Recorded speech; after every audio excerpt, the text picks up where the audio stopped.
Alrighty. Um, so I'm we'll wait till the screen flips, but welcome everyone to week one, day three of the season four TCL championship or competition. I'm Spirit of Fate, and I'm joined by the ever awesome Sir Aaron. Sir Aaron, thanks for joining me, and looking forward to casting another great series today. Yeah, 100% excited to be here with my pal Spirit. We've got a very, very fun matchup here. We've got the Mariachi Mullets, captained here by A-Barn, and then Stanley Snake, captaining the Burnt Circuit Cleanup. Now, we've had a week one of some, back and forth series. I believe we've had, each game go 2-1. So both teams being able to pick up one, but only one winning out in the end. So we'll see if we close out the week with that, or if we'll be able to see the first sweep of TCL Season 4, but we'll see very, very shortly. Yeah, and going into this week, it's going to be very interesting because, like with all of the other series, we have a number of new players, or I should say, combination of new and returning players. For the Mariachi Mullets, we have Who Is This, the aptly named new player of the team, in the 80 carry position. Haven't really gotten to see what he has to pull out. Very excited to see what he's going to be offered. He's also paired with Anti-Flash, who always brings very creative and unusual bot lane strategies. So how the two of them mesh and how they interact with the traditionally more meta and more meta dominated strategies of A-Barn, team captain. It'll be very interesting. Additionally, in the top lane, we have Bromanzilla coming back after a season hiatus. He was actually on the season one championship team, once again captained by A-Barn. However, in the support position, so how he transitions to the top lane, which I believe is a position he's more familiar with and more comfortable with, it's going to be very interesting. Yeah, for sure. And on the other side, we've actually got mostly all returners here in Swordmaster in the jungle. We've got Sandy Snake mid, Toasty in the AD carry with Droid support. But Autopsy, a new name here to TCL there, slotting into the top lane. So we'll have to see if the experience and the returners of the TCL can maybe take on the a few new faces, as well as a few people who have come back out of retirement, so to say. As well as we do have a few people changing lanes again, since A-Barn came from AD carry last season, moved back to mid, which is the one I believe he's been playing for most of the time. So we'll have to see if any the rust is shaken off, or if all these players are right back where they were a couple seasons ago. Yeah, it's actually kind of interesting you bring that up, because a lot of the two solo lanes, both mid and top lane, are sort of a story of returning players. I guess in Autopsy's case he's new, but I did get the chance to play with him back when I was on Sandy Snake's team back season 2. Very competent top laner. He obviously knows Sandy very well. There's the story of the Burnt Circuit Cleaners is honestly one of, I'll say, familiarity and friendship. A lot of them know each other and play frequently outside of TCL. So we're hoping that synergy starts potentially bleeds over into these games. Additionally, though, where I was going with that is, as you mentioned, A-Barn's coming back to mid lane after a season in 80 carry. Sandy Snake is coming it back after hiatus. Bromanzilla in the top lane's coming after hiatus. And Autopsy is new. So honestly, there's a lot of question marks in both of the solo lanes for both of these teams, and it'll be interesting to see how those shake up. Yeah, no, 100%, as well as how these teams react to some of the meta changes that we're seeing with some of these newer champions coming up in priority with things like the Zeri. We'll see if maybe we'll have anyone pulling that out. Renata has just been released, but I believe we do have the a week or two ban on that, so we might not be seeing the Renata just yet, but I would love to see that pulled out in the TCL. I believe we have seen some fun picks. I believe Tokamon did pull out the Teemo, the faded Teemo here yesterday or 2 days ago. So we'll have to see if there's any fun picks, or if players decide to go for the Jinx Aphelios that we're basically only seeing in pro. If we see some of the Hullbreaker locks in top lane, as it's a very, very gold efficient item. But otherwise, as it is the TCL, we will hopefully just get a fiesta of some games, which we all love to cast. I know that's let's be honest, that's probably the most likely outcome. But one of the really interesting points of comparison here is actually probably going to be, in my opinion, the mid lane, because on paper, Sandy and A-Barn are fairly similar players, at least from a champion perspective, or a champion preference perspective. at least in their most successful iterations, both of them have specialized on the more long-term scaling champions.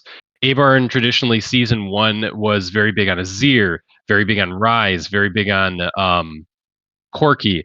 So those sort of champions are also ones that are big specialties of Sandy Snake. He likes the Corki, he likes the Victor, and it's going to be interesting to see how the two of them mesh and which one comes out on top. That said, I believe that we're about to be switching over to Champ Select right now, so let's get into it. Yeah, and getting into it right away, we have the first ban of day 3, the Nocturne, as well as another jungle ban taken away there in the Trundle. So seems like we got a little bit of a pinch in the jungle pool. Obviously, Rook Stout being one of the top junglers here in TCL. He was the winner, one of the players who won the previous season. So seems like it's a very, very focused bans here with the auction ban. Auction I'm too. assuming that must be an autopsy special. I don't know. Maybe Sandy Snake has been whipping it out. I haven't seen it when I was doing some research on his op.gg. I wasn't seeing a lot of it. And a Ziggs ban, I'm assuming that must be a who is this thing because that is not an Abarn pick.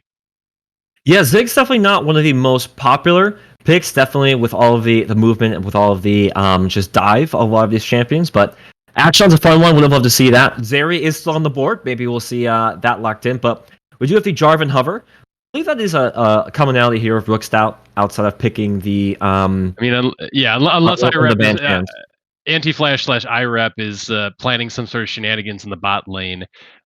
They do have. That's the one nice thing that IREP provides for this team.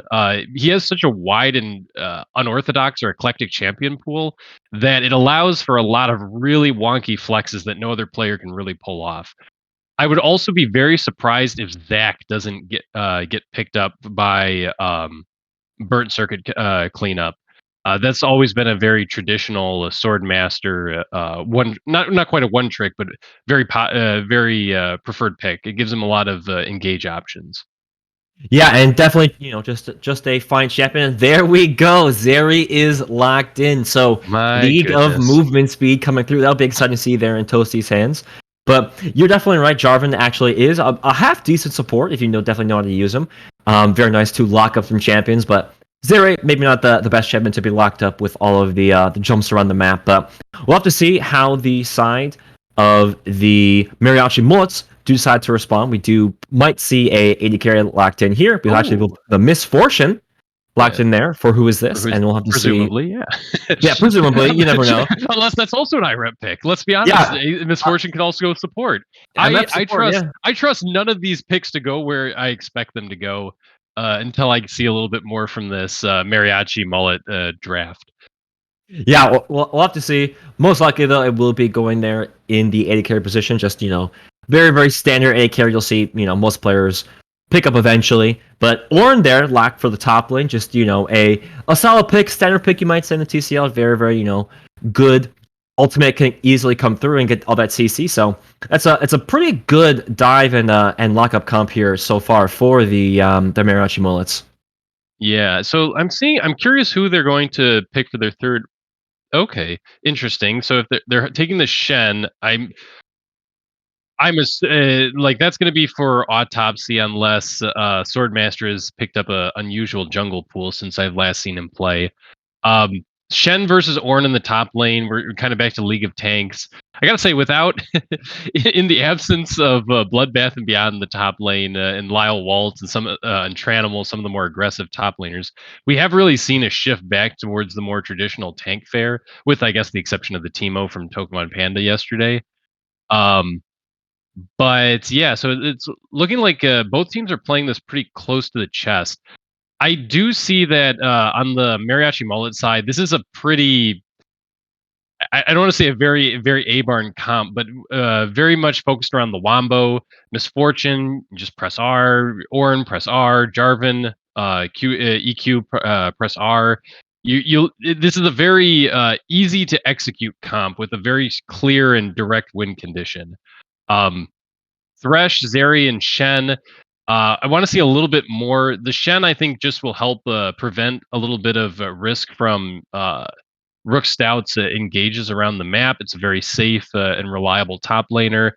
And in general, we hadn't really talked about this, but both Swordmaster and Rook Stout tend to be very gank heavy junglers. Neither of them really favor the more carry style, and both of them tend to like to wait into the late game. But I'm speaking over some bans here. Yeah, just basically a lot of mid lane bans taken away. We do have the Rise, Orianna, and Corki, with actually the Zac taken away, so Swordmaster will not get one of his comfort picks. We do have the Hover here, though, for Toasty. Actually decides to potentially go with the Aphelios over the... No. Toasty just always wants to play Aphelios. Aphelios actually is very, very good, so it wouldn't be terrible. But Amumu will be locked in, most likely going there in the jungle, leaving the mid lane there for the counter pick. And one of Abraham's most popular picks there was banned in the Rise, so we'll have to see what he does lock in. But I could see him going one of two directions here. I could see him... Okay, the Maokai, if it gets picked, is definitely for IREP. That's one of his best unorthodox supports. Very strong, gives a lot of vision, and helps with this whole like wombo combo, big alts team comp. I'm actually going to predict here a Victor pick for the last pick over here. Victor and Corki are two of Sandy Snake's best champions, and Abarn is more than comfortable on the Victor. It fits his scaling mage style. It would be a nice takeaway.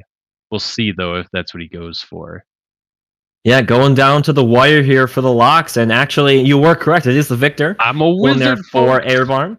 So that means that actually all of the really solid picks against that are taken away, but I don't think we're going to see the Katarina. Probably just a fun hover there, but... Fun fact, Katarina is one of, I believe, the 6 remaining champions that has never been played in the TCL before. Oh, the Azir. A little turn of... This is a bit cheeky. So the Azir is definitely something Sandy Snake can play, but at least historically, it was more of an Abarn pick, especially in the first season of TCL. To see Sandy Snake whipping it out, and for Abarn to be taking his Sandy's Victor, it's a nice little swapperoo. But yeah, I think that in both cases we're seeing I don't want to say fairly similar comps, but a lot of comfort all the way around. Swordmaster on a tanky engage like a Mumu. Both the tanks on both the top lanes on very safe tanks. Actually, both Rook Stout and Swordmaster on engage heavy, gank heavy tanks. Both the mid laners on late game scaling. Biggest difference seems to be in the bot lane, which I guess we could have imagined with IREP there, but more wombo on the side of the mariachi mullets, and more...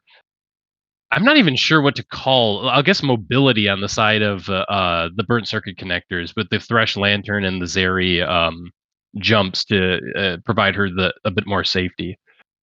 Looking at these, though, what are your reads on the two comps, Sir Aaron? Which do you like more?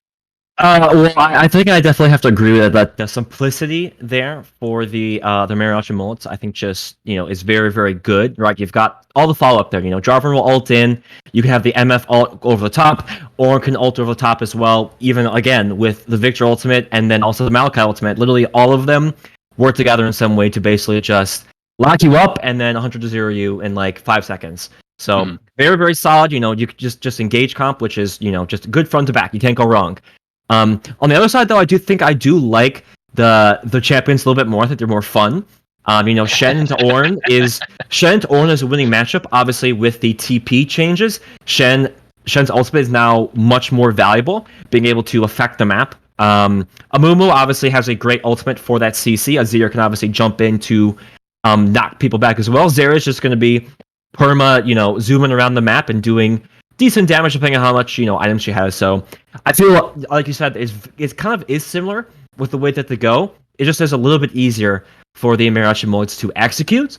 But I do believe that if we do have the burnt circuit cleanup coming off of a maybe like good early game, they might be able to always just come out on top just based on champions. Obviously Azir hyper scaling on top of Shen just frontline with a Mumu, and then Zeri just free fire in the back. It could be just a game of execution. I assume that's what it's going to come down to. But I might just, with the ease of the comp, I might just maybe lean a little bit more towards the Mariachi Mullets comp, and their the range is maybe like 60-40 in my opinion. I'll be honest, I also have never seen Toasty on Zeri. Zeri seems to vacillate wildly between looking incredibly overpowered and looking like that does absolutely nothing. Toasty, obviously two-time TCL champion, very, very competent AD carry. I have not seen him on this champion, and I'm curious to see what it looks like. For the record and for the stream's benefit, my prediction going into this series was a 2-1 in favor of Burnt Circuit Cleanup. So now, if I'm wrong, you'll get to see me eat my words in real time out here. So get excited. Hey, we always love the way to prove it there. But honestly, for all the AD carries you could have picked, probably Zeri into that comp's not the worst because of how she does have all that movement speed. She can easily maybe dodge away from the Jarvan engages, from the Ornn ultimate, as well as maybe even the Malachi ultimate, right? You know, if you have this immobile AD carry, you're probably just gonna have a rough time if you pick the Aphelios or even like the Jhin. But Zeri's gonna, I think, do very, very well. We'll have to see how adept Toasty is at it. You know, she being a new champion here. I think it's only been like maybe a month. Obviously, basically pick or ban in pro, so very, very strong. Obviously, with her being a new champion, but we will be loading onto the Rift very, very, very shortly, and we'll be able to see which team does decide to come on top and which team will have to play from behind here.